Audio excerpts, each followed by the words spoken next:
بتا رہی اس طریقے سے ہے. تو ہر مسلمان کو اس طریقے سے ہر ایک فکر میں رہنا چاہیے. یہ نہیں کہ ایک فکر جو ہم نے پکڑ لیا وہی چل دیا اسی سے ہماری زندگی کٹ جائے گا، ایسی بات نہیں ہے.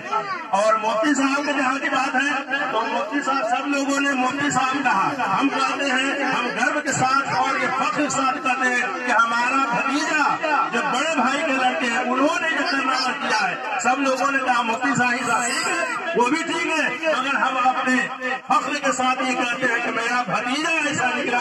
اللہ نے ایسا ہمارے گھر میں ایک روشن تارا نکالا جس کی وجہ سے آج تمام جگہوں میں روشن نام کر رہا ہے.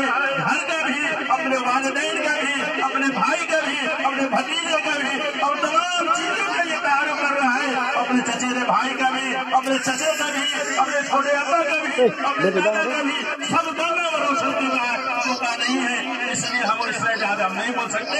یہ دھیان ضرور رکھیں کہ قرآن نے کہا کہ دل والا نور، کہ روشنی اور اندھیرا دونوں برابر نہیں ہو سکتا ہے. علم اور نہیں علم، جس کے پاس علم نہیں ہے وہ دونوں برابر نہیں ہو سکتا ہے. اصحاب صفحہ نام کافی ہے، اس کا تعارف آپ نے چھوڑ دیا. اچھے طریقے سے بتاتے مگر